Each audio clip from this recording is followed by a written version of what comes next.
بسم اللہ الرحمن الرحیم۔ ہم اس وقت سری رنگا پٹنم میں ہیں۔ سری رنگا پٹنم میسور کے پاس ایک جگہ ہے کرناٹک ہندوستان میں۔ یہ جو سامنے گنبد نظر آ رہا ہے یہ حضرت ٹیپو سلطان شہید رحمۃ اللہ علیہ کا مزار ہے۔ اس کے اندر 3 قبریں ہیں۔ ایک قبر تو خود حضرت ٹیپو سلطان شہید رحمۃ اللہ علیہ کی ہے، ایک ان کے والد حیدر علی کی ہے اور ایک ان کی والدہ کی ہے، ان کا نام فاطمہ بتایا جاتا ہے۔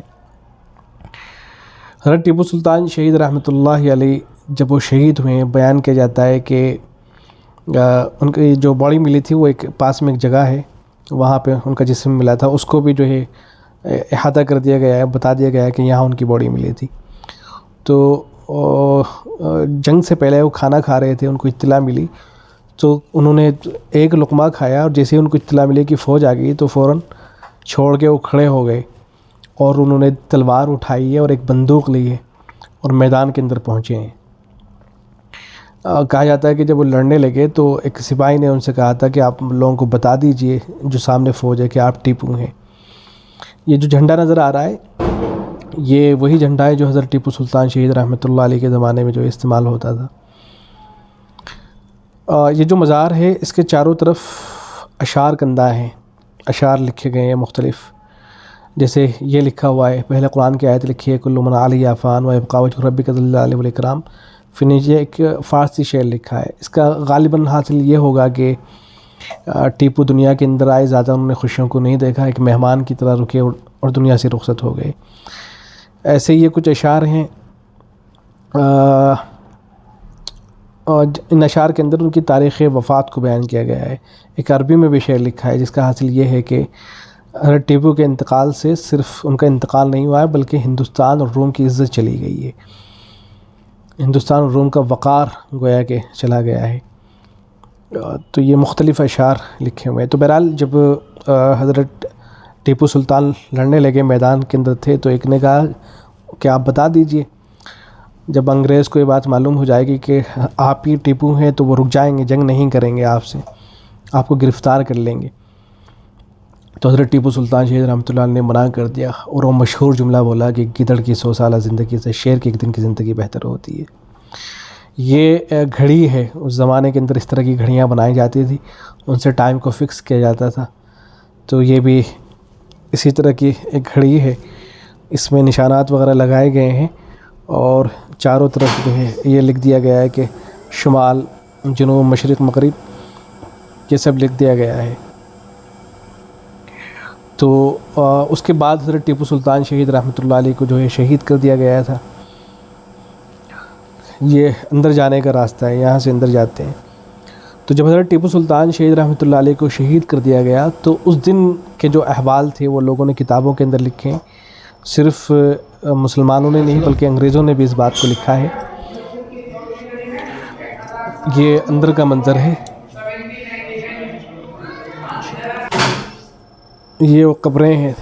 جو پہلے قبر ہے حضرت ٹیپو سلطان شہید رحمۃ اللہ علیہ کی ہے اور درمیان والے قبر جو غالباً ان کے والد کی ہے یا والدہ کی ہے، اور جو آخر والی قبر ہے وہ والد یا والدہ میں سے کسی ایک کی ہے۔ تو جب ان کا انتقال ہوا ہے تو لکھا ہے کہ انگریزوں نے بھی اس بات کو لکھا ہے کہ اس دن جو ہے عجیب و غریب واقعات پیش آئے، بہت تیز آندھی چلی، اتنی تیز آندھی اور اتنی زور سے بجلیاں کڑکی ہیں اس رات میں کہ لوگوں نے اس بات کو بیان کیا کہ ہم نے اس طرح کا منظر کبھی نہیں دیکھا۔ اس لیے کہ ظاہر ہے جب بڑی کسی شخصیت کا انتقال ہوتا ہے، جب کسی بڑے آدمی کا انتقال ہوتا ہے، وہ دنیا سے رخصت ہوتا ہے، تو اس طرح کے حادثات وغیرہ ہوتے ہی ہیں۔ گویا کہ صرف جو لوگ تھے وہی نہیں رو رہے تھے بلکہ حضرت ٹیپو سلطان شہید رحمۃ اللہ علیہ کی شہادت پر جو آسمان تھا وہ بھی ماتم کر رہا تھا۔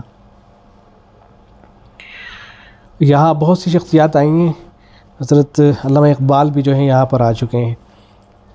علامہ اقبال رحمۃ اللہ علیہ نے تو مختلف اشعار بھی کہے ہیں، اور ان کی جو وصیت ہے، ٹیپو کی وصیت کے نام سے جو ان کے اشعار ہیں وہ تو بڑے مشہور ہیں کہ تو رہ نورد شوق ہے منزل نہ کر قبول، لیلا بھی ہم نشیں ہو تو محمل نہ کر قبول،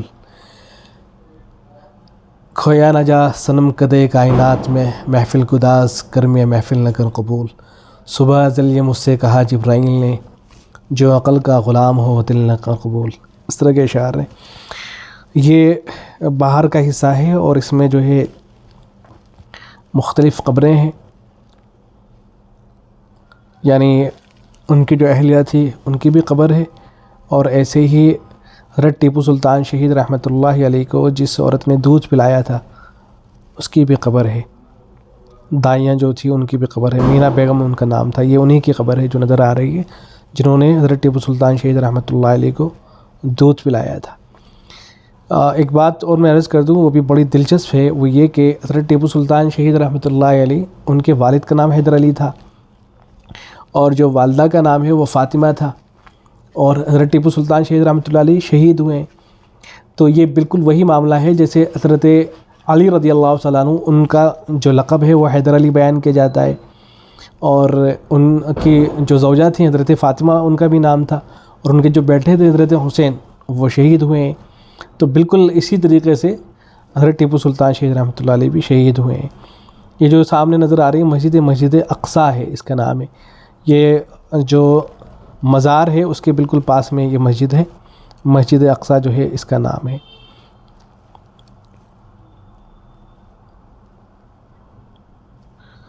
یہ جو ٹیپو سلطان شہید رحمۃ اللہ علیہ کا سامنے کا جو احاطہ ہے، یہ جو گنبد نظر آ رہا ہے، اس کے سامنے کا جو احاطہ ہے، یہاں مختلف قبریں ہیں، لیکن یہ سب کی سب پکی قبریں بنائی گئی ہیں۔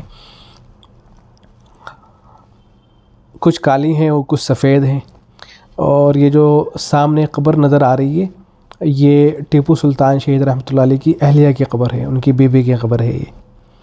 ایسے ہی ایک سامنے جو اور قبر نظر آ رہی ہے یہ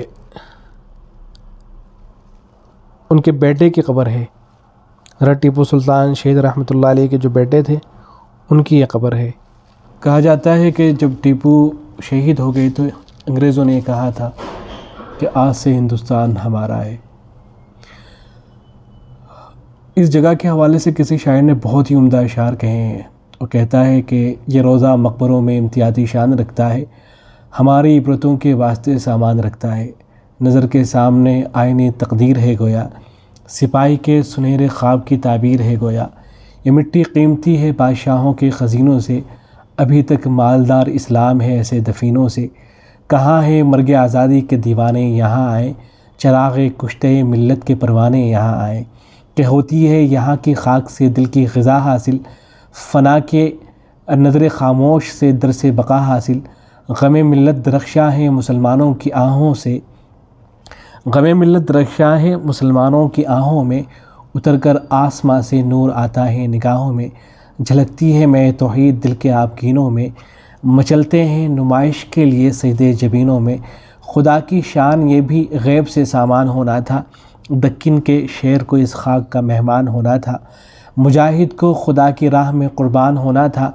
سری رنگا پٹنم کو منبع عرفاں ہونا تھا، اسے ایمان والوں کی زیارت گاہ بننا تھا، یہاں کے ذرے ذرے کو دل آگاہ بننا تھا، ابھی تک آ رہی ہے یہ صدا تربت کے سینے سے، اگر ذلت کا جینا ہو تو موت اچھی ہے جینے سے، شناور ڈوب کر دنیا میں آخر پار جاتے ہیں، وہ بازی جیت لیتے ہیں جو بازی ہار جاتے ہیں، وہ بازی جیت لیتے ہیں جو بازی ہار جاتے ہیں۔